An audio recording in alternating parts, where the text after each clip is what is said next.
O pastor e o elder estão sempre interferindo em nossas reuniões. É tão bom que possamos ter este lugar. Não é? É um ótimo lugar para reuniões. O pastor Kiao e o presbítero Zou não vão nos encontrar. É sim. Ah, irmã Dong, irmã Yang. Kenshin? Chegaram bem na hora. Ai, que por favor, comunguem alguma coisa conosco. Está bem. Tudo bem. Desde quando começamos a investigar a obra de Deus Todo-Poderoso, o pastor e o presbítero têm nos perturbado e reprimido.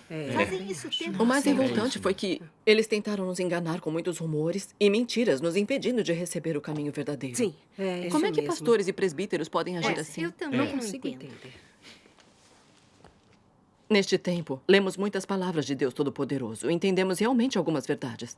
E temos algum discernimento sobre as mentiras que eles espalharam. Verdade. Mas o nosso domínio das palavras de Deus Todo-Poderoso é superficial. Não Sim. temos experiência. Ainda precisamos que vocês comunguem conosco.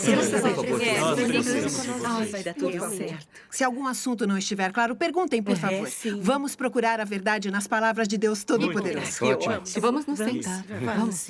Temos que escutar com atenção. Vamos. Irmã Dong, Vamos ouvir. eu queria começar fazendo uma pergunta. É claro. Na Bíblia, Paulo diz: estou admirado de que tão depressa estejais abandonando aquele que vos chamou na graça de Cristo para seguir outro evangelho, que não é outro. Mas há alguns que vos inquietam e pretendem perverter o evangelho de Cristo. Mas ainda que nós, ou um anjo do céu, pregue outro evangelho além do que nós já vos pregamos, que ele seja amaldiçoado. Com base nas palavras de Paulo, o pastor e o presbítero dizem que a nossa crença em Deus Todo-Poderoso se afasta do nome do Senhor Jesus e da salvação do Senhor Jesus Cristo na cruz. Dizem que nos tornamos crentes de um novo evangelho, que é apostasia e traição. Dizendo essas coisas, eles nos confundem. Nós sentimos que essas palavras não estão certas. Mas acontece que eles citam a Bíblia, usando as palavras de Paulo. Nós não conseguimos ver onde o erro pode estar. Por favor, comunguem este assunto conosco. Por favor, Por favor, nos expliquem. Irmã Tian, você levantou uma questão muito importante. Muitos não conseguem responder. Muita gente lê a Bíblia, mas não procura a verdade. Generalizam sem discernimento e aplicam as palavras com negligência. Assim, as pessoas podem ser facilmente enganadas e iludidas. Se o pastor e o presbítero citam a Bíblia fora do contexto, aqueles que buscam o verdadeiro caminho estão propensos a se confundir. É verdade. Na verdade, Paulo disse isso para indicar que havia apenas um evangelho na Era da Graça, que era o evangelho da obra de redenção do Senhor Jesus.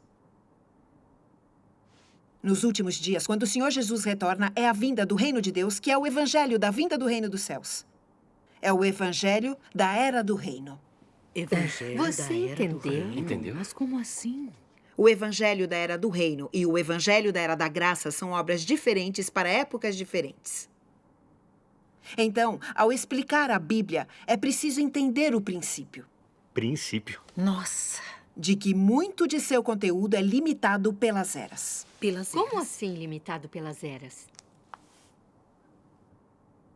Como Deus Jeová disse, na Era da Lei, Jeová é o meu nome eternamente. E este é o meu memorial para todas as gerações. Êxodo 3,15. Essas palavras dizem que durante a Era da Lei o nome Jeová não mudaria de forma alguma. Então, dando continuidade, na Era da Graça, o registro da Bíblia é: em nenhum outro há salvação. Porque debaixo do céu nenhum outro nome há dado entre os homens em que devamos ser salvos. Isso significa que durante a Era da Graça o nome Senhor Jesus não mudaria de forma alguma. Muito bom. Na Era do Reino, o nome de Deus muda outra vez. Torna-se Deus Todo-Poderoso. Nela, a profecia de Apocalipse se realiza.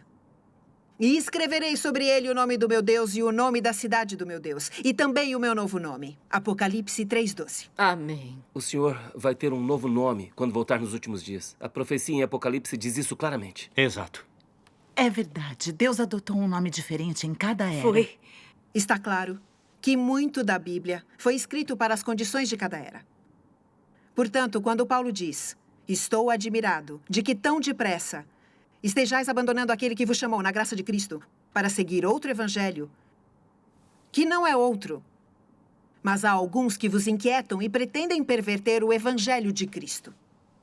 Mas ainda que nós, ou um anjo do céu, pregue outro evangelho, além do que já vos pregamos, que ele seja amaldiçoado. Gálatas 1:6-8.